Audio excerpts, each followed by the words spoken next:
এখন তো ঈদ শেষ, এখন আপনি কি করবেন? কিচ্ছু করা লাগবে না। আপনার যদি কাঙ্ক্ষিত একটি মোটরসাইকেল থাকে, আপনি সোজা ঈদের পরে ঢাকা চলে আসেন। আপনার ড্রাইভিং লাইসেন্স, বাইকের রেজিস্ট্রেশন, বাইকের ট্যাক্স টোকেন এবং একটি স্মার্টফোন এবং মনে সাহস, বল, শক্তি সবকিছু নিয়ে চলে আসুন ঢাকাতে।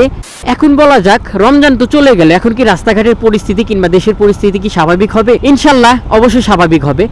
আজকে রাইড শেয়ার বিষয় যে কয়েকটা টিপস অ্যান্ড ট্রিক্স আপনাদের দিব, আশা করি ইনশাল্লাহ আপনাদের জীবন পরিবর্তনে অনেকটাই সুবিধা হবে। চলেন মূল ভিডিওটি শুরু করি। প্রথমে কয়েকটি প্রশ্ন পড়ে নিই। কিছু ভাই কমেন্ট করছেন, ভাইয়া রমজান মাস চলে গেল, ঈদ উল ফিতর চলে গেল, এখন কি দেশের পরিস্থিতি কিংবা রাইড শেয়ার প্ল্যাটফর্মে রাস্তাঘাটের পরিস্থিতি কি এখন স্বাভাবিক হবে কিনা? আবার অনেকেই কমেন্ট করছেন, ভাইয়া রমজান মাসে তো আপনাকে সাজেস্ট করলাম আমরা কি রাইড শেয়ার করবো, আপনি তো বললেন করেন না, এখন কি রমজানের শেষে কি ঈদের পরে কি আমরা রাইড শেয়ারিং করব? রাইড শেয়ার করলে কোথা থেকে শুরু করব? এভরিথিং।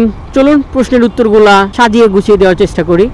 প্রথমত, দীর্ঘ একটি বছর ঢাকা শহরে আছি, খুবই সুন্দর। আল্লাহ তাআলা কোনো অবস্থায় আমাকে হতাশা করেননি এবং নিরাশা করেন। বিশ্বাস করেন, রমজান মাস প্রত্যেক দিনই বের হয়েছি, প্রত্যেক দিনই হতাশ হয়েছি, প্রত্যেক দিনই নিরাশ হয়েছি এবং নিজে যেহেতু হতাশ, যেহেতু একটি বছর কোনোদিন হতাশা হয়নি, প্রথমত আমাকে হতাশার কারণটিকে খুঁজে বের করা লাগছে।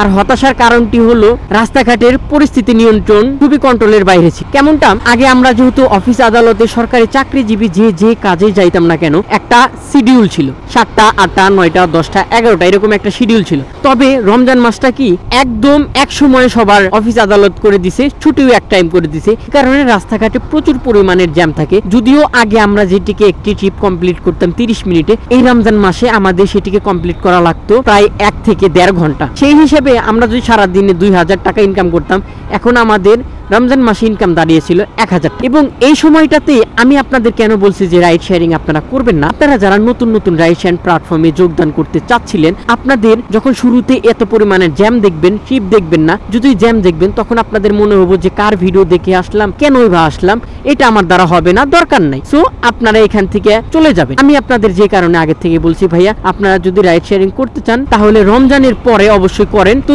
যে ধরনের সকল প্রকার সমস্যা হোক আমি আপনাদের সলিউশন দেওয়ার চেষ্টা করবো ইনশাল্লাহ। এখন বলা যাক, রমজান তো চলে গেল, এখন কি রাস্তাঘাটের পরিস্থিতি কিংবা দেশের পরিস্থিতি কি স্বাভাবিক হবে? ইনশাল্লাহ অবশ্যই স্বাভাবিক হবে। কারণ কি, আমি অনেকের সঙ্গে কথা বলছি এ বিষয়ে যে ভাইয়া আপনারা কিভাবে রাইড শেয়ারিং করতেছেন এবং অন্যান্য মাসে আপনারা কিভাবে রাইড শেয়ারিং করেন, রমজান মাসে আপনারা কিভাবে রাইড শেয়ারিং করতেছেন, একটু বিস্তারিত আমাকে যদি বলতেন, আমার অডিয়েন্সকে, আমার ভিউয়ার্সকে আমি জানাইতে পারতাম। তারা প্রথমত আমাকে অ্যান্সার দিছে, ভাই আপনিও যেরকম পরিস্থিতিতে আমরাও সেম পরিস্থিতিতে আছি, আমাদের যাত্রী সংখ্যা কম, জ্যামের সংখ্যা বেশি। আমি তাদের প্রশ্ন করলাম অপোজিট যে ভাইয়া ঈদের পর কি পরিস্থিতি ঠিক হবে? তারা বলে অবশ্যই ভাইয়া, ঠিক কেন হবে না, অবশ্যই ঠিক হবে, ঈদের পরে ইনশাল্লাহ ঠিক হয়ে যাবে। সেই কারণে আমি আপনাদের বলবো ইনশাল্লাহ রাস্তাঘাটের বর্তমান পরিস্থিতি যেমন, ঈদের পরে ইনশাল্লাহ ঠিক হয়ে যাবে। আপনাদের জন্য একটাই আমার সাজেশন, আপনাদের আমি রমজান মাসে কোনো উপকার করতে পারি নাই, কারণ রমজান মাসে আমি ছিলাম অনেকটা বিপদে। এখন আপনাদের আমি রমজান শেষে ইনশাল্লাহ আমি আপনাদের জন্য আছি, প্রত্যেকটা পদক্ষেপে আমি আপনাদের সঙ্গে থাকবো। আপনারা আপনাদের মূল্যবান কমেন্টটি অবশ্যই আমাকে জানাবেন, কিংবা আমার কমেন্ট বক্সে হোয়াটসঅ্যাপের নাম্বার দেওয়া আছে, অবশ্যই আপনারা আমাকে কল করে জেনে নেবেন, যে কোনো বিষয়ে তথ্য লাগুক আমি আপনাদের দিয়ে সহযোগিতা করবো ইনশাল্লাহ। এখন আপনাদের ছোট্ট একটি টিপস দিয়ে বিদায় নিব ভিডিও থেকে। এখন তো ঈদ শেষ, এখন আপনি কি করবেন? কিচ্ছু করা লাগবে না। আপনার যদি কাঙ্ক্ষিত একটি মোটরসাইকেল থাকে, আপনি সোজা ঈদের পরে ঢাকা চলে আসেন। আপনার ড্রাইভিং লাইসেন্স, বাইকের রেজিস্ট্রেশন, বাইকের ট্যাক্স টোকেন এবং একটি স্মার্টফোন এবং মনে সাহস, বল, শক্তি সবকিছু নিয়ে চলে আসুন ঢাকাতে। একদিনে আসবেন, একদিনে রেজিস্ট্রেশন কমপ্লিট করবেন, পরের দিন থেকে রাইড শেয়ারিং করবেন। ইনশাল্লাহ আপনার ভাতের অভাব হবে না। আর নতুন অবস্থায় আপনাকে অনেক পরিমাণের প্যারা পোহাতে হবে, রাস্তাঘাট চিনতে সমস্যা হবে, রোদে পুড়তে কষ্ট হবে, বাইক রাইডিং করতে কষ্ট হবে।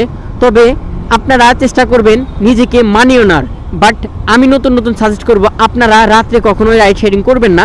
দিনে সকাল 7টার সময় বের হবেন, বিকাল 5টার মধ্যে চলে আসবেন, ক্লোজ করে দিবেন। টার্গেট থাকবে প্রথমত 1500 টাকা ইনকাম করার। ইনশাল্লাহ আমি আশাবাদী আপনারা পারবেন, আপনাদের দ্বারা সম্ভব। অল্প 2-1টা টিপস এন্ড ট্রিক্স দিলাম, এটা অবশ্যই আশা করি আপনাদের খুবই কাজে লাগবে। আর এখন বলা যাক আমার নিজের কথা। আপনারা কিন্তু সুন্দরী বাইকের ইউটিউব চ্যানেল দেখেন, সবকিছু সাজেশন নেন, বাট সাবস্ক্রাইব করেন না। 98% দর্শক আছে যারা সাবস্ক্রাইব না করেই চলে যায়। প্লিজ দয়া করে একটি হলেও সাবস্ক্রাইব করে দিন এবং পাশে থাকা বেল আইকন অন করে দিন। হচ্ছে পরবর্তী নতুন কোনো ভিডিওটি নিয়ে সেই অবধি কমেন্ট করুন যে আপনার কোন বিষয় দরকার, আমি ওই বিষয়ে ভিডিও বানাবো ইনশাল্লাহ। আল্লাহ হাফেজ, টাটা।